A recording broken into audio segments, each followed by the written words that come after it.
Hey, good morning to all of you and to my students. Welcome to my channel, Smart Codings by Shoykot Banerjee.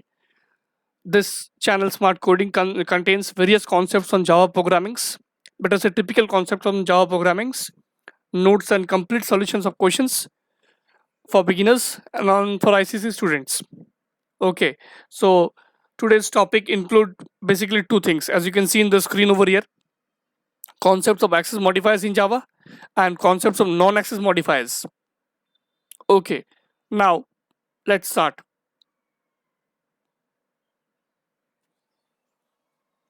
See, concepts on access modifier. The basic thing is the definition part.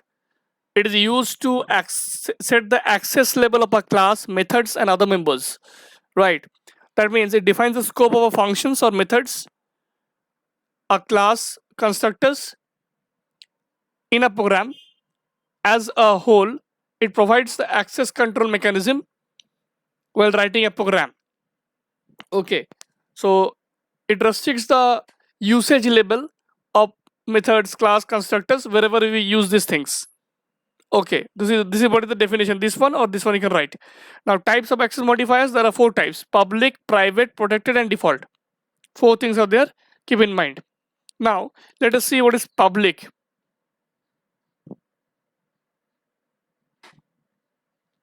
You can see over here the access level of a public modifier is everywhere. It can be accessed within a class, outside the class, within a package, or outside the package. There are four things. This is the definition. It can be accessed from within a class or from outside a class, within a package or outside the package. Keep in mind this one. So let us take a small example over here. Suppose there is a class called A. Okay. Now inside this class A, there are two things.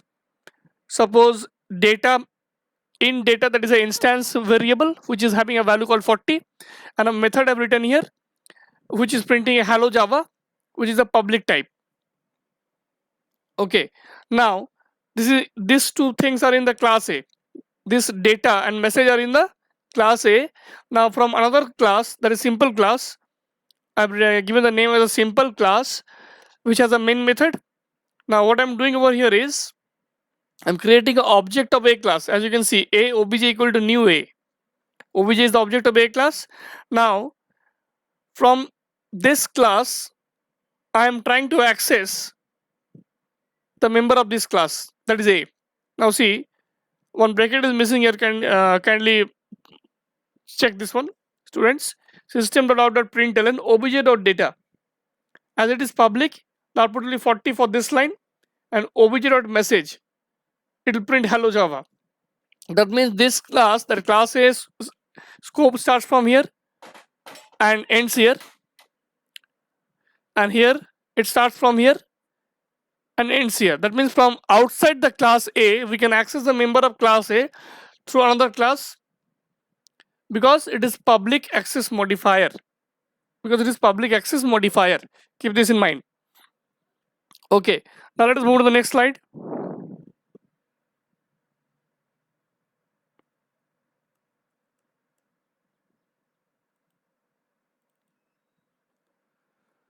Now access level of private modifier is only within the class. It is a private type.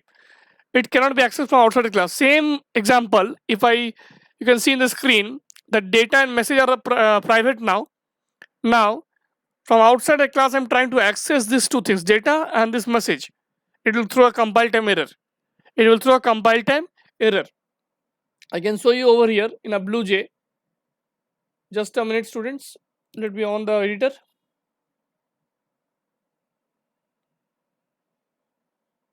Suppose for example, I'm opening this one, and suppose I'm making this as public first. Let me show you the public over here, and here also public. If I compile this, no syntax error, close this one. See, the output is 40 and hello Java. I hope you understood.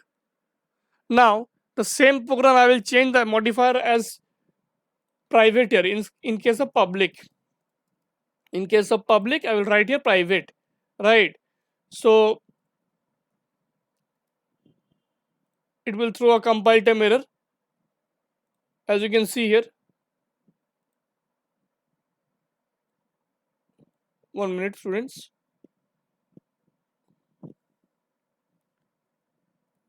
Private. Now you can see, as it is a private here. 1 minute. Just look on the screen, students. That is private int data equal to suppose 40. Okay, private int data was there already. Control Z. So you can see over here, it is having error. Data has private access in the test one, and message, see here also, message has a private access in test one, can't be accessed because compile time error. Getting compilation error, as you can see in the screen over here. So I hope you understood this one. Let us move on to the PPT now. So as you can see, this part, that it cannot be accessed from outside the class because the member of the class A is private. Clear? Let us move on to the next slide. Protected, I will be teaching you in inheritance in detail. As of now, I will be giving you a theoretical note, that is access level of protected modifier is within a package and outside the package through a child class. Child class is a concept of inheritance which will be taught later on.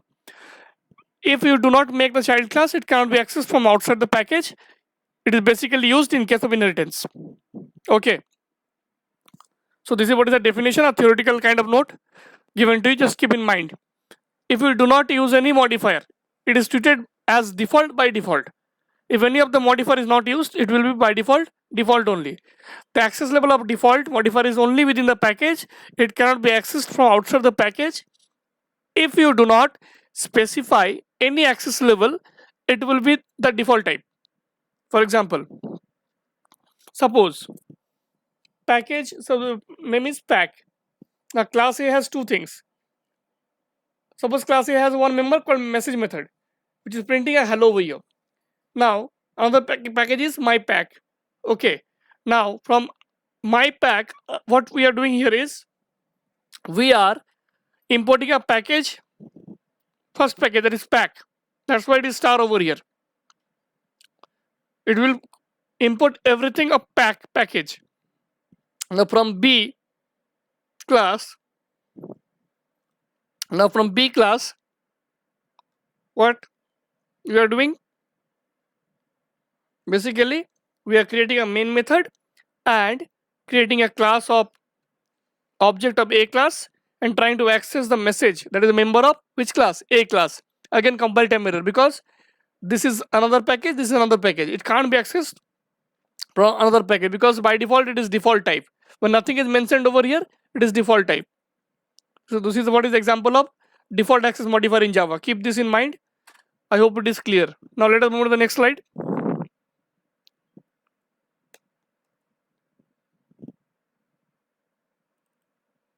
Now non-access modifier.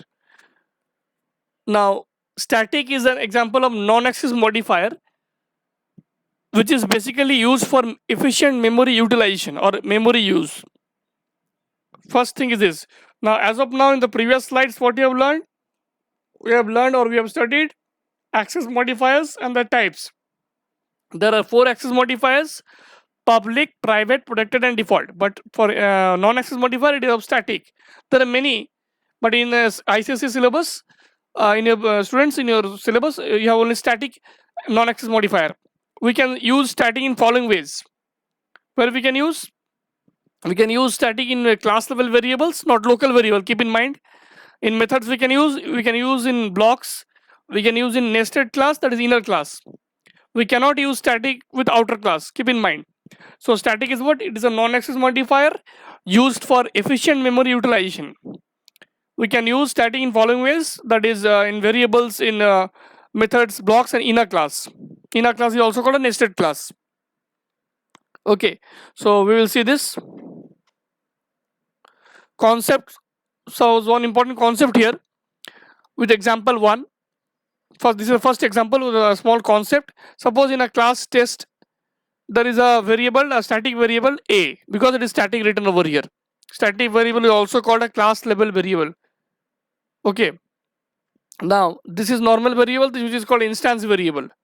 Now inside of method one more variable I'm declaring, local variable, which I'm making it static, which is not allowed. That's why it will throw a compile time error once again, because local variable can't be static. The main motive of showing this example is, once we declare a local variable inside a method, it can't be static. Static variable are declared like this, instance variable are declared like this. Local variable can't be static. Just to focus, make you understand this one, I am focusing this line more. Keep in mind, static variables are declared inside a class with a static keyword outside a method. Instance variable declared inside a class outside a method like this. But local variable are declared inside a method, but they can't be static. Keep in mind. So next, regarding this program, I'll be giving you important notes in the next slide. That is, variable a is a static variable declared by a static keyword, as you can see in the previous slide with a static keyword. Okay. Now, if static keyword is not mentioned, it will become instance variable. As you can see over here in the that b is an instance variable. Okay. Now, instance variable belong to an object. Now, whenever the instance variable are declared in a class, that is b, it belongs to an object of class test. Instance variable always belong to the object, not to our class. Keep in mind, instance variable belong to an object. They belong to an object. Now, inside method 1, c is a local variable. It cannot be declared as static. If done so, then it will become it will give a compile time error. Keep in mind. So these points are based on the examples shown in the slide number 9. That is the previous slide. This one. Now let us move on to the next slide. One more example over here is this one. As you can see, students, to give you a small concept, test1 is a class, a is a static variable, b is an instance variable. Now we are creating object of test1 class from a main method, as you can see. Now, one important thing is static variable. If any variable is declared as static, they belong to a class, not to an object. That's why they can be accessed by a class name, as you can see over here, test1.a. A is a static variable and test1 is a class name. Directly by a class name we can access them. But b is an instance variable which can't be accessed by a class name because they belong to an object. To access this, we need to create an object. Hence, it will give compile time error. Here see, one more thing, b is an instance variable, we have to create an object first, ob.b, then only you can access it. I hope it is clear. Based on this slide, these are the points. Just for okay, let's proceed.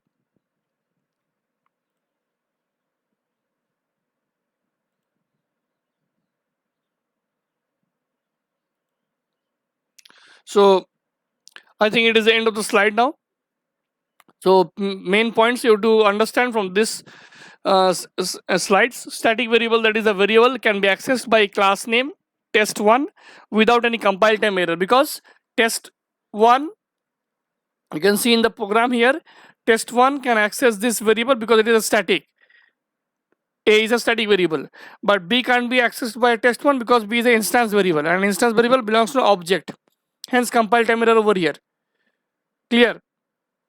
So if this video is useful, students, kindly do comment it in the YouTube comment sections, share it as much as you can, subscribe it and click on the all bell icon to get more concepts and videos like this and to increase your knowledge. Thank you. Take care.